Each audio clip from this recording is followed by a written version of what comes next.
So I'm here today with Paperland and Writer's own Linda Ulleseit. Her novel Under the Almond Trees has just celebrated its sixth birthday, and I understand that you won an award. And can you tell me a little bit about that? Thanks, Charity. Yes, Under the Almond Trees was a finalist in the Eric Hoffer Award in the category of cover design. It's the Da Vinci Eye Award, which is for the art for the cover. Wow. And I find you, that looks like a beautiful cover with all those beautiful flowers on the tree. Yes, there you go. How's that? Gorgeous, gorgeous. Now, in this novel, Under the Almond Trees, is there a message in that novel that you want your readers to grasp? When I was in college, we had a lot of women's lib speakers come and speak to my sorority who talked about the liberation of women and what their generation had done for our generation, what they had done so we could be doctors and construction workers and firefighters and whatever we wanted to do with our lives. However, what I wanted to do with my life was be a wife and mother. And I knew there was value in that, but at the time, that wasn't popular. When I wrote Under the Almond Trees, there were three women I focused on. My great-great-grandmother was political. She very much wanted women to vote, and she was very active there. My great aunt wanted to be an architect at the time when it was a male-dominated field. Women just didn't do that. So she was very professional-oriented.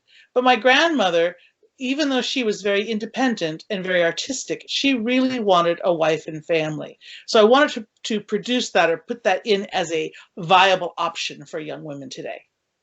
I love that because that's what I always think. That's what the women's movement should be about, the freedom to be exactly what you want to be, whether that's a professional or a mother just staying at home and raising her own children. That's great. Are there experiences based on someone you know or events in the book from real life? As I said, my book is about three women that were in my family, but I also use experiences from my own life that I kind of toss into the story narrative. One example is my son. We were walking along the wharf at Santa Cruz one time, and he saw a fish that apparently dropped out of thin air, and it's flopping around on the pier there. And he said, "Can I save it?" And he goes to scoop it up, and he runs over to the railing and dumps it over the railing into the water, only for it to be caught by a pelican in its mouth. He, of course, was shocked. I thought it was very funny. So that incident made it into the book. Oh, fun. It is fun to take from your own life and just kind of jazz it up a little bit. So what was the hardest part about writing your book? The hardest part for me was the section on Emily Williams. She wanted to be an architect, and of course I wanted to include her story, but she was a lesbian. And they say you're always supposed to write your own experiences, and I have no experience with being a lesbian, knowing a lesbian, anything like that. And I was nervous about writing intimate moments with she and her life partner. So I ended up finally, after much wrestling with the thought, I said, well, the actual sexual part of it is not part of the story. So I wrote it like a love story. I wrote it, they were a married couple, they lived together, they shared their lives professionally and personally, and I wrote it like a married couple. So they had the same type of squabbles I have with my husband, the same type of tender moments.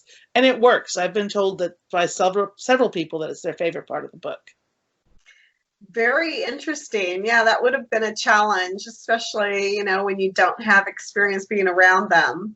Mm-hmm. So tell us just a little bit about your new book that's going to be coming out, The Aloha Spirit. Aloha Spirit comes out in August 2020. It's the story of my husband's grandmother. She was born in Hawaii, on the island of Kauai, grew up in Honolulu. But she lost her mother when she was a baby. Her father left her to go to the mainland for work.